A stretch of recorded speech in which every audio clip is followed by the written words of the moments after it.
if f of alpha is equal to cos alpha 0 sin alpha 0 1 0 minus sin alpha 0 cos alpha, show that f of alpha the whole inverse equal to f of minus alpha.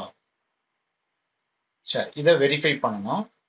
இதை verify பண்றதுக்கு முதல்ல LHS கண்டுபிடிக்கலாம். ஆனா இதுல வந்து RHS கொஞ்சம் குயிக்கா கண்டுபிடிச்சிடலாங்கிறனால முதல்ல RHS இருந்து ஆரம்பிக்கும். சொல்யூஷன் RHS என்னன்னா, இதை ப்ரூவ் பண்றதுக்கு முதல்ல கிவன் எழுதிடுவோம். Given f of alpha is equal to என்ன கிவன், அந்த 3x3 மேட்ரிக்ஸ் அப்படியே எழுதியாச்சு.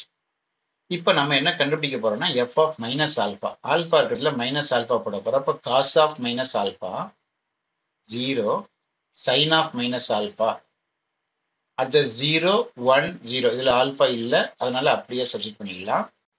இங்க minus sin of minus alpha, இங்க cos of minus alpha. நமக்கு தெரியும், we know that cos of minus alphaங்கிறது fourth quadrantல cos ஓட சைன் பாசிட்டிவ் தான், அப்ப ஈக்குவல் டு cos alpha தான். And sin of minus alpha fourth quadrant, சைனோட சைன் வந்து fourth quadrantல நெகட்டிவ், அப்ப மைனஸ் sin alpha. இந்த ரெண்டையும் கொண்டு அங்க ரீப்ளேஸ் பண்ணிடுவோம்.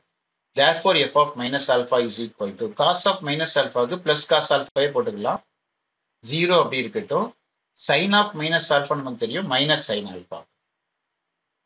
அடுத்து 0 1 0 அப்படியே இருக்கலாம், நாங்க ஆல்பா இது வரல. அடுத்து sin of minus alpha இதோடைய value negative, minus sin alpha. ஃப்ரண்ட்ல ஒரு நெகட்டிவ் இருக்கனால டைரக்டா sin alpha போட்டுடலாம், 0 அப்படி இருக்கட்டும். cos of minus alpha cos alpha தான். இதை நம்ம ஒண்ணுன்னு சொல்லிடுவோம். RHS கண்டுபிடிச்சாச்சு. இப்போ என்ன கண்டுபிடிக்கணும், அடுத்தது f of alphaக்கு இன்வர்ஸ் வேணும். அதனால இன்வர்ஸ் கண்டுபிடிக்கணும்னா டிட்டர்மினன்ட் வேல்யூ வேணும். அப்போ இந்த மேட்ரிக்ஸுக்கு டிட்டர்மினன்ட் கண்டுபிடிக்க போறோம். now determinant of f of alpha is equal to, first எப்படி எழுதுவோம், first principal value cos alpha into இந்த 1 into cos alpha minus 0 into 0 0.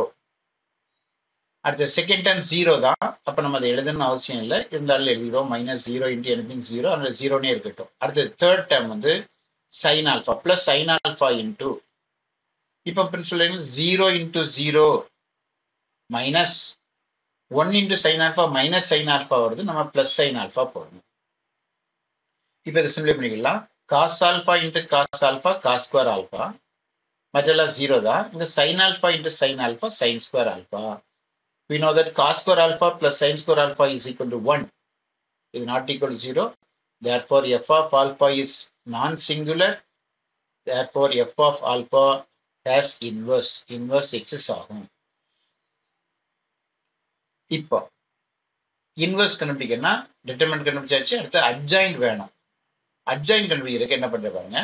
adjoint of f of alpha is equal to cofactor matrix of f of alpha, அதுக்கு transpose. Cofactor கண்டுபிடிக்க நம்ம ஒரு shortcut method வச்சிருக்கோம். என்ன பண்ணுவோம், மிடில் டேர்ம்ல இருந்து எழுதுவோம். மிடில், அப்போ மிடில்னா 1 0 ஆரம்பிச்சிருக்கோம் பாருங்க, 1 0, அப்புறம் 0 1,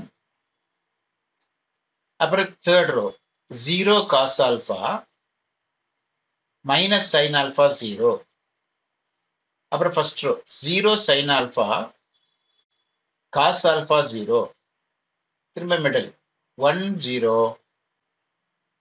0 1. இப்படி எழுதிக்கிட்டோம்னா கோஃபேக்டர் கண்டுபிடிக்கிறது ஈஸியா இருக்கும். சைன்லாம் பார்க்க வேண்டாம், ஆட்டோமேட்டிக்கா வர்ற சைனை எழுதிடலாம். அப்ப ஈக்குவல் டு ஃபர்ஸ்ட்ல 1 into cos alpha cos alpha, 0 into 0 0 தான், அதை எழுத வேண்டாம். அடுத்தது 0 into sin alpha, அது 0 தான். cos alpha into 0 0 தான், அதனால 0 மட்டும் போட்டுருவோம். அடுத்து 0 into 0 0 எழுத வேண்டாம்.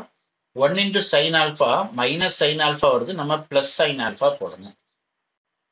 அடுத்து 0 into sin alpha 0 தான், 0 into cos alpha 0 தான். அடுத்து cos alpha into cos alpha cos square alpha, அடுத்து sin alpha into minus sin minus sin square alpha வருது, நம்ம plus sin square alpha போடணும். அடுத்த டைம் பாத்தீங்கன்னா இது ரெண்டு மல்டிபிள்னா 0 தான், cos alpha into 0 0 தான், அப்ப இந்த 0வே போட்டுக்கலாம். அடுத்து இங்க 0 into 0 0, 1 into sin alpha plus sin alpha வருது, செகண்ட்ல வரனால மைனஸ் sin alpha போடணும். அடுத்து sin alpha into 0, 0 into cos alpha 0 தான் போடணும். அடுத்து cos alpha into 1, cos alpha minus 0 தான் வரும், எழுத வேண்டாம். இப்போ இதுக்கு டிரான்ஸ்போஸ் எடுக்கணும். அப்ப டிரான்ஸ்போஸ் எடுத்தா பாருங்க, ஃபர்ஸ்ட் காலத்தை எடுத்து வந்து ஃபர்ஸ்ட் ரோவா எழுதியிருக்கேன், செகண்ட் காலத்தை எடுத்து வந்து செகண்ட் ரோவா எழுதுறேன். இது நடுவில் 1 போட்டாச்சுன்னா இதோடைய வேல்யூ 1. அடுத்து தேர்ட் காலத்தை எடுத்து வந்து தேர்ட் ரோவா எழுதிக்கலாம். இதுதான் adjoint of F of alpha. Adjoint கண்டுபிடிச்ச உடனே நம்ம இன்வெர்ஸ்க்கு போயிடலாம். அப்ப இன்வெர்ஸ் எப்படி போறது பாருங்க.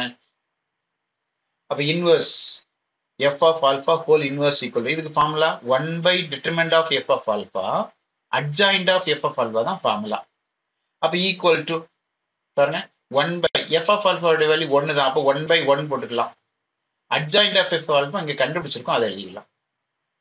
இப்போ 1 by 1 ஓட வேல்யூ 1 தான். அப்ப ஏற்கனவே நம்ம 1 ன்னு கொடுத்திருக்கோம், அதுவும் இந்த 2 ன்னு கொடுத்திருக்கோம், ரெண்டும் same. from 1 and 2 f of alpha the whole inverse equal to f of minus alpha is true. That's all.